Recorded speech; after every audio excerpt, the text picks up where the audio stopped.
محمد علی جناح، جنہیں قائد اعظم عظیم رہنما کے نام سے بھی جانا جاتا ہے، ایک وکیل، سیاست دان اور پاکستان کے بانی تھے۔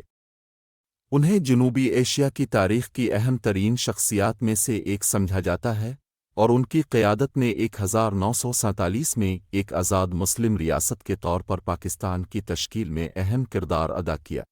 جناح کراچی، برٹش انڈیا میں 1876 میں پیدا ہوئے۔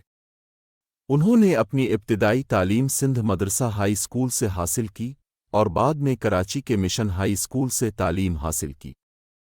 1892 میں وہ لنکنس ان میں قانون کی تعلیم حاصل کرنے کے لیے انگلینڈ چلا گیا اور اسے 1896 میں بار میں بلایا گیا۔ ہندوستان واپس آنے کے بعد جناح نے بمبے، اب ممبئی میں بطور وکیل اپنے کیریئر کا آغاز کیا۔ اس نے جلد ہی اپنے آپ کو ایک باصلاحیت وکیل کے طور پر قائم کر لیا اور جلد ہی شہر کے کامیاب ترین وکیلوں میں سے ایک بن گیا۔ اپنی کامیابی کے باوجود جناح محض قانون پر عمل کرنے پر راضی نہیں تھے اور سیاست میں سرگرم دلچسپی لینے لگے۔ 1906 میں جناح نے انڈین نیشنل کانگریس میں شمولیت اختیار کی، جو اس وقت کی سب سے نمایاں سیاسی تنظیموں میں سے ایک ہے۔ وہ تیزی سے کانگریس کی صفوں پر چڑھ گئے اور 1913 تک وہ اس کے سب سے نمایاں ارکان میں سے ایک بن گئے۔ تاہم، ہندوستان کی آزادی کے حصول کے بارے میں جناح کے خیالات کانگریس کے نظریات سے ہٹنے لگے اور 1920 تک انہوں نے تنظیم سے استعفیٰ دے دیا۔ 1913 میں انہوں نے ایک پارسی خاتون رتن بائی پیٹٹ سے شادی کی، ان کی ایک بیٹی تھی۔ سال کے آخر میں ان کی اہلیہ کا انتقال ہو گیا۔ اس کے بعد جناح نے اپنی توجہ مسلم لیگ کی طرف مبذول کرائی، جو ایک سیاسی تنظیم ہے جو ہندوستان کی مسلم اقلیت کے مفادات کی نمائندگی کرتی ہے۔ انہوں نے 1913 میں لیگ میں شمولیت اختیار کی اور 1940 تک وہ اس کے رہنما بن گئے۔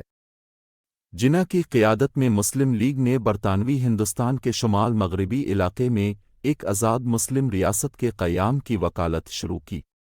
اس مقصد کے حصول کے لیے جناح کی کوششوں کو برطانوی حکومت اور کانگریس دونوں کی طرف سے مزاحمت کا سامنا کرنا پڑا، لیکن وہ اپنی کوششوں میں ڈٹے رہے۔ 1940 میں مسلم لیگ نے لاہور کی قرارداد منظور کی، جس میں برطانوی ہندوستان کے شمال مغربی علاقے میں ایک آزاد مسلم ریاست کے قیام کا مطالبہ کیا گیا۔ جیسا کہ برطانوی حکومت نے ہندوستان کی آزادی کے امکان پر غور کرنا شروع کیا، جناح نے ایک الگ مسلم ریاست کے قیام کے لیے دباؤ ڈالنا جاری رکھا۔ 1946 میں انہوں نے ان انتخابات میں مسلم لیگ کی قیادت کی جو ہندوستان کی دستور ساز اسمبلی کی تشکیل کا تعین کرنے کے لیے ہوئے تھے۔ مسلم لیگ شمال مغربی خطے میں فتح یاب ہوئی اور مسلم کمیونٹی کے رہنما کے طور پر جناح کی پوزیشن مضبوط ہوئی۔ بالآخر اگست 1947 میں برسوں کی جدوجہد اور گفت و شنید کے بعد پاکستان ایک آزاد مسلم ریاست کے طور پر بنا۔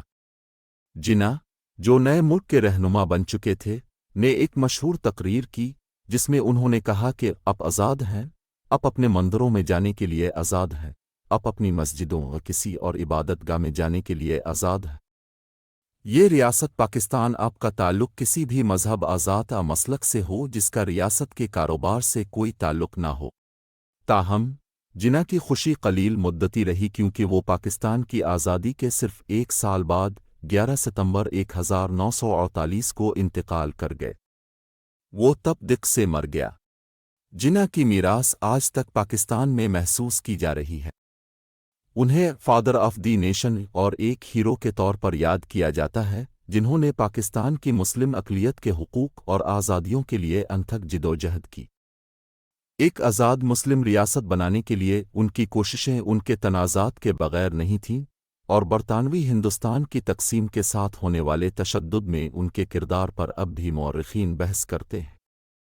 اس کے باوجود قیام پاکستان اور قوم کے ابتدائی ایام میں ان کی قیادت میں ان کا تعاون وسیع پیمانے پر ہے۔ اگر ویڈیو پسند آئے تو ویڈیو کو لائک، کمنٹ اور ویڈیو کو اپنے دوستوں کے ساتھ شیئر کریں۔ تب تک کے لیے اللہ حافظ، ملتے ہیں اگلی ویڈیو میں۔